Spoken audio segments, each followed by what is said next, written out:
Welcome to the Growing in Love for Life podcast, where it's all about saving and strengthening your marriage and creating the relationship you really deserve and want to have.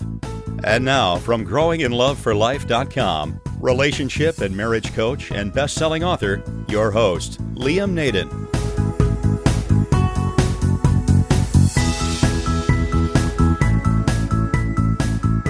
This is episode 16 of the Growing in Love for Life podcast.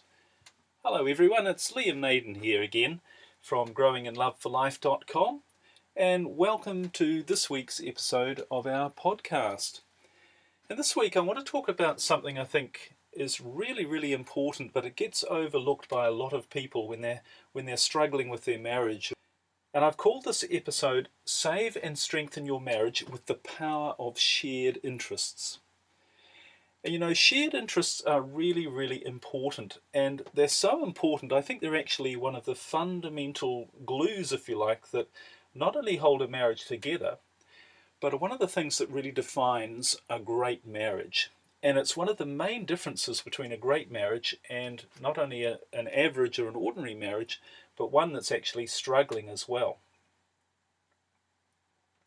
And it's one of the big differences I've found with couples who are in great marriages is they not only do spend a lot of time together, but during the time they're spending together, they're sharing things they're both interested in. So they've managed to find a way to combine their time together with developing shared interests. So creating shared interests, having things that you're both interested in together and are doing together is really important. And that's what we're going to talk about today in this podcast.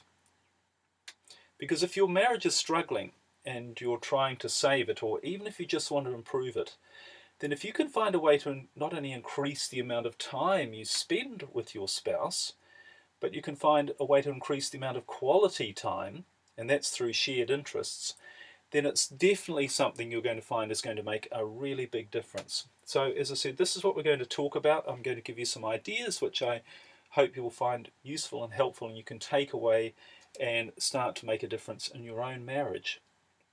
All right, well, first off, let's just talk a little bit about what shared interests actually are.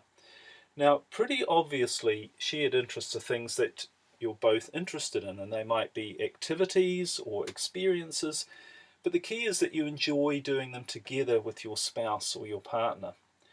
But there's a couple of important things to note about that.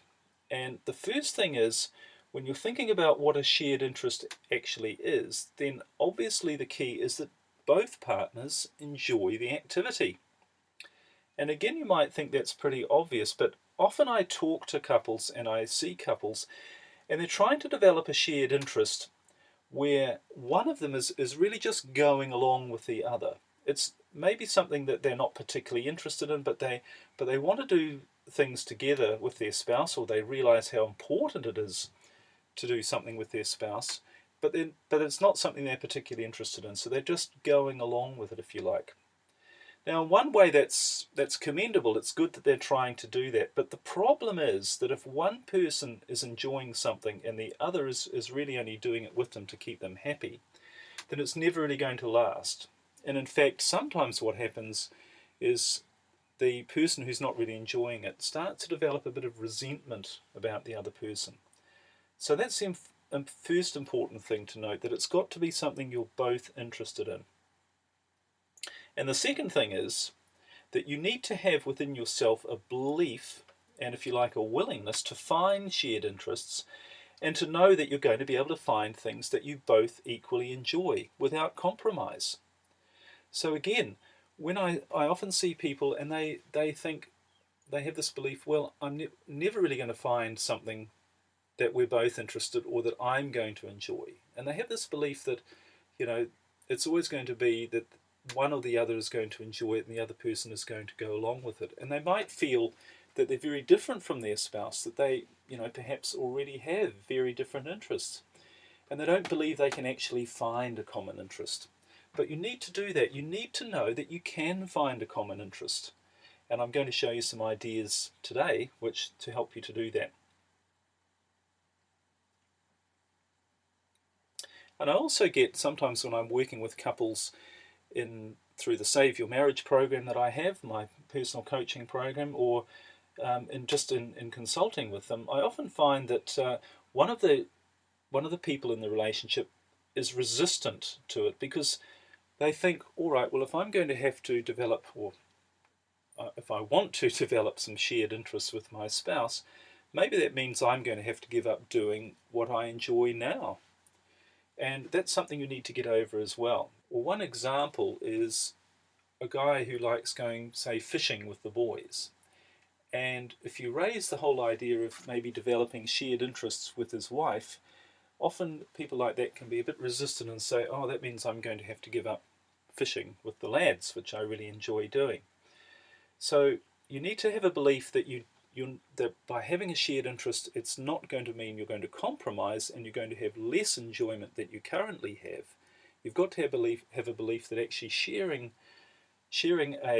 something with your spouse is going to be the best sort of thing you can do, because it's going to enhance not only your marriage but your life.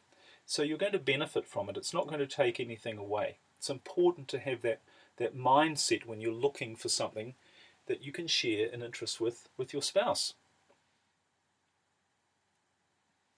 And there's an important point to make here, and I hinted at this at the beginning of this podcast, and that is one of the things I've really spent my time doing is observing what are the things that people in great marriages do, and what are the things that people in bad marriages or struggling or failing marriages do, and what's the difference, and what are the patterns.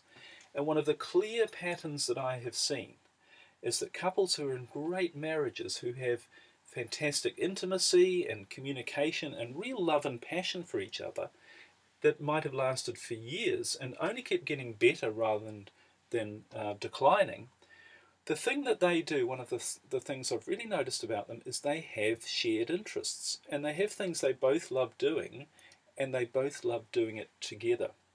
So it's a very, very important characteristic, I think, or from what I've seen, of a great marriage.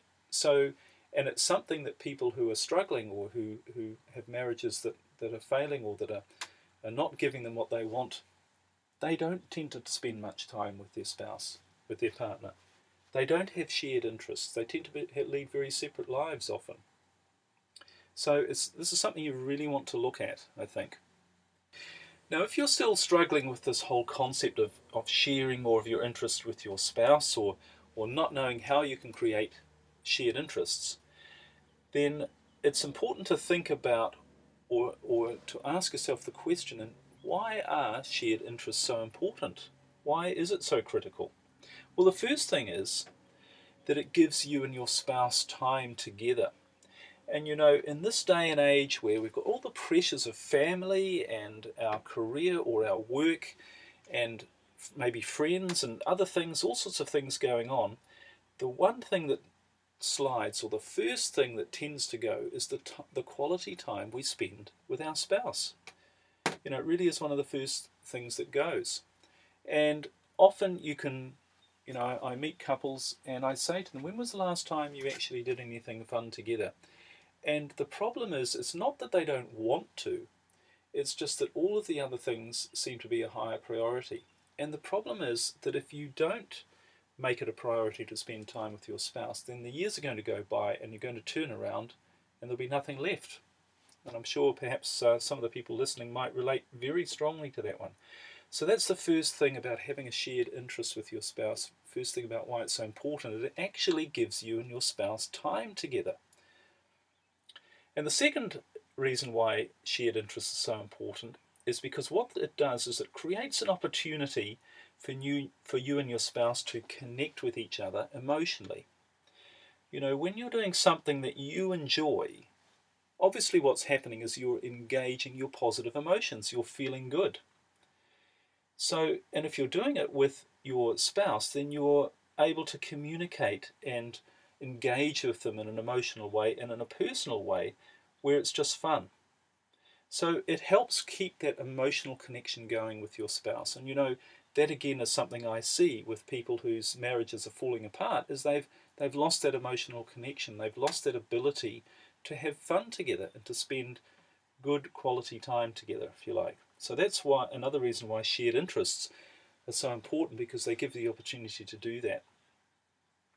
Now, the third reason why shared interests are so important, and this is actually quite closely related or quite similar, is because what happens when you're together sharing a fun experience or a, if you like, a common interest with your spouse, is that you're creating a positive emotional link between your spouse and your good feelings. Now, what do I mean by that? Well, and I cover this in great detail in my Save Your Marriage program, and I really show people how to use this in a very powerful way in their relationship. But what tends to happen, it's a technique that's sometimes called anchoring. And what that means is, if you can imagine, if you're feeling good and you're with your spouse, your brain tends to wire up those feelings those good feelings with your spouse. And what can happen in a very powerful way is, if you keep reinforcing those positive feelings and relating them to your spouse. In other words, you're feeling good, you see your spouse. You're feeling good, you're with them.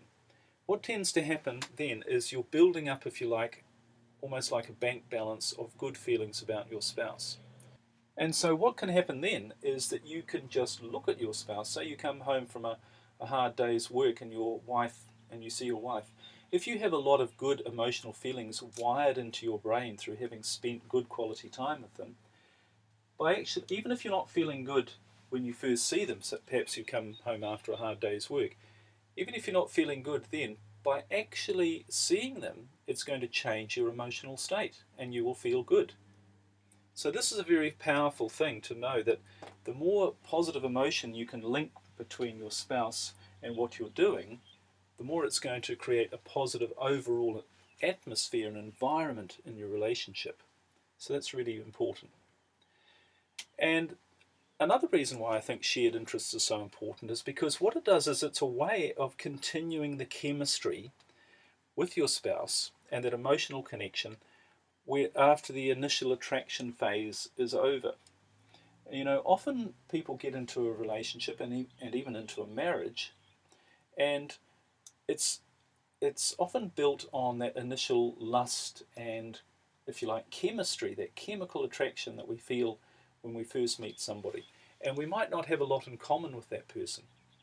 But the more that we have in common with them in terms of doing other activities with them, the more we're going to be able to carry on those positive emotional feelings and those positive emotional connections with them when that sort of initial, if you like, lustful chemistry phase has changed. And that's what happens, isn't it, as a relationship matures? It does actually change. But you want it to change for the better. In other words, a continuing deepening emotional connection, a positive emotional connection with your spouse.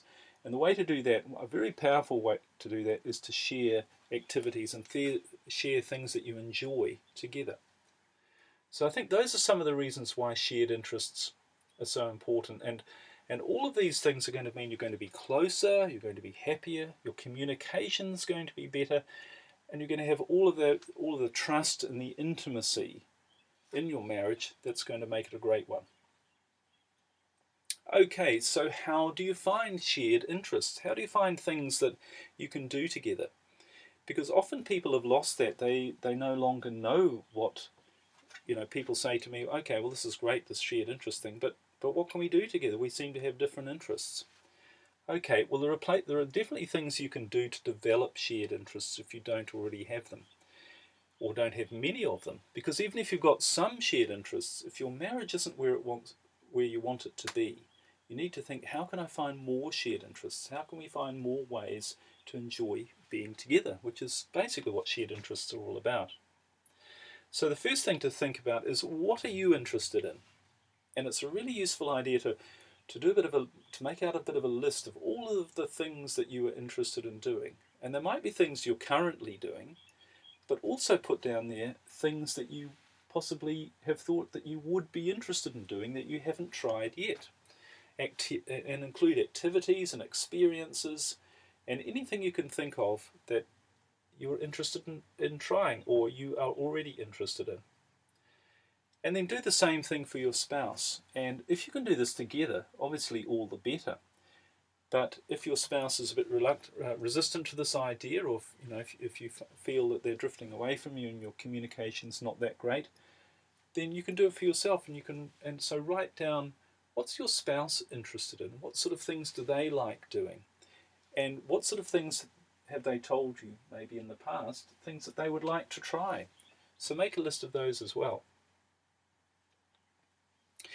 And if you're looking about, and when you compare these two lists, see if you can see any patterns of things where there is an overlap. Now, hopefully there are going to be quite a few. But see where, if you like, your interests meet, and that's a really good place to start in terms of developing common interests. Another place to look, or another place to think about, if you like, is think back to the early days of your relationship. When you first got together, were there things that you were doing then that you're no longer doing? Were there things that you were really interested in together? Experiences that you shared, or maybe activities, or even hobbies or interests. People often get into marriage. Sometimes they're brought together by a common interest, by a common activity. Very often that happens. And maybe that couple carries it on for a while, and then the family comes along, and financial pressures and career. And they drop that interest that they shared, and then the relationship starts to crumble as well.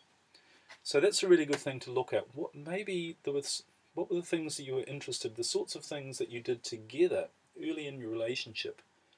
Make a note of those as well. So when you've got all of these interests down, you might already see some things that you can start to develop together. You can start to build, if you like, your relationship through a common interest. But it's important also to look at the core feelings in those interests. So look at the list you've created and say, what do they point to? Are there any particular feelings or emotions or core elements in some way that they point to that could give us some ideas for something new that we could try together? So I'll give you a bit of an example. Perhaps you're a couple, say the husband, and this is a bit of a stereotype and maybe a bit of a basic one here, but so perhaps if you're the husband, perhaps you like golf, perhaps you like to play golf, and your spouse isn't too keen on that. But maybe your spouse likes to go out for walks. Maybe she's a member of a women's walking group or a hiking group, or she likes to go out hiking.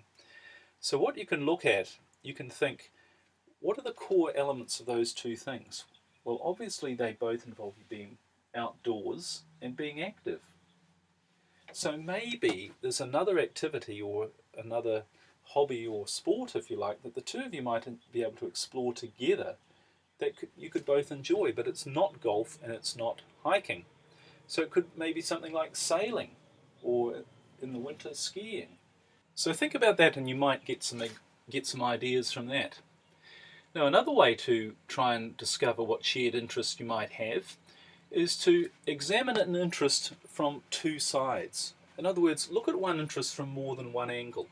And what I mean by this is maybe there's something you could get involved with, the two of you could get involved with, where you take on different but complementary roles. So it's around the same interest, if you like, but you're doing different things within that are going to be more enjoyable for each of you. And I'll give you a good example. I know of a couple, and the husband is very, very passionate about gliding, flying, and he loves it, and he flies on the weekends, and he's become a gliding instructor, so he's teaching gliding, and he absolutely loves it. Now his wife doesn't fly at all, but what she does, she's a fantastic organizer, and she's a wonderful people person, and she loves being with people and helping them. So she's actually become the secretary of the gliding club. And while he's out gliding and enjoying flying, and she's actually doing the organising of the flights for him and helping organise the membership of the club.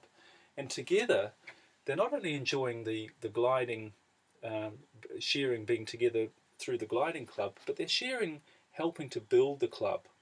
And they've got a common goal, if you like, which is not only to enjoy what they're doing, but to build the club and to get more members and to to have more enjoy, and to see people enjoy it more as well.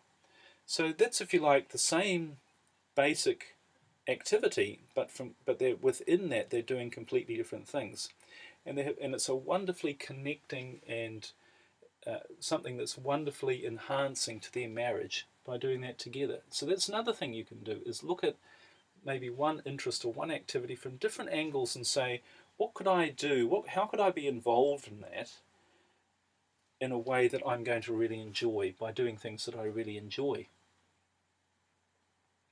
So what you want to do is you want to come up with a list of all the things that you'd like to try. Maybe they're things you're already doing, but brainstorm a bit of a list and give them a go. If they're new things you've never tried before, give them a try. You're never going to know until you try, and there's absolutely no harm in trying something once. And if you decide it's not for you, well, then you can move on to something else. So there's some ideas on how to find your shared interests. All right, now we want to get to the key elements I want to share with you, which is how can you really use shared interests to strengthen your marriage? And if your marriage is maybe crumbling, falling apart, how can you use shared interests in a way to bring your marriage back together and make it richer and healthy again, if you like? All right, well, the first thing to do is to make finding shared interests a shared interest.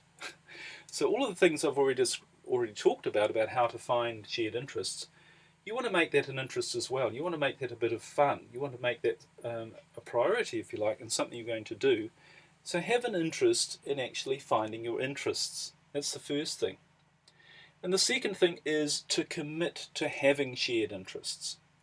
Now, I've already said that shared interests is one of the key elements that I've discovered that mark a great marriage, a great relationship. So you've got to commit yourself to saying, I'm going to find some shared interests. And you can do this whether your partner's willing to find shared interests with you or not. Perhaps if they're already walking out the door or want to leave or say they don't love you anymore, you can still say to yourself, no, I'm going to find some shared interests that we can share, because I know that's a key way that I can rebuild an emotional connection with my spouse and save our marriage. So I'm going to make a commitment to finding it. And sometimes people don't do this. They say, we're just not interested in the same things. I'll never find something we're interested in. So they don't even try. But you'll be amazed if you do some of the things I've already said about finding shared interests. You'll be amazed what comes out of it, and you will find it. But you've got to make a commitment to keep going until you find some shared interests, because they're so important. All right, the next thing, when you've found your shared interests, and that's probably 80% of the battle, is actually finding your shared interests. Because what tends to happen, if you find something that you absolutely love to do or want to do, and you want to do it together, then actually finding the time to do it and actually doing it becomes much less of an issue, because you want to do it, you're motivated to do it. So it's not a question of feeling obliged to do it or finding it a struggle. It's something you want to do. So the key is really to find some shared interests, to find what you really love to do and what your spouse really loves to do, and a way to do that together, and in a way that you are still both loving doing it. The next step, once you've found a shared interest, is actually to allocate an agreed amount of time per week that you're going to share that interest with your spouse. And you're going to make everything else a lower priority. As I said earlier, it's so easy to let other things be more important. And sometimes people feel guilty as well about enjoying themselves. They think, how can I be out enjoying myself, or how can we be out enjoying ourselves when the children need looking after, or we've got the business to look after, or our career, or our job, But you have to realize again, those things are not as important as your marriage, as your relationship. Your marriage is the most important thing. And again, I have found that couples who have great relationships, one of the key things is their marriage is the most important thing in their life. But the other funny thing is, when you make your marriage the most important thing in your life is going to be so much happier. And when you're happier and your life runs more smoothly, you're able to contribute far more and in a far higher quality way to people such as your children and your family and your friends. And you're also going to be more productive and creative in other areas of your life, such as your business or your career. So those are all the benefits from putting your relationship and your marriage first, and that's why having allocated time that is your sacred time, if you like, that you're going to spend with your spouse doing what you love to do is so vitally important. And the last thing you need to do is remember, an interest is all about fun. This isn't something that you should feel obligated to do. It's something that you should feel that you want to do, that you really enjoy doing. It should be a highlight of your week. So keep focusing on that and remembering that that's the whole purpose of it is to make it fun. Sure, it's a shared interest, and one of the purposes is to build your emotional connection with your spouse, but it is all about fun. So, look forward to going through the process of finding out what you love to do and how you can do it together. And also look forward to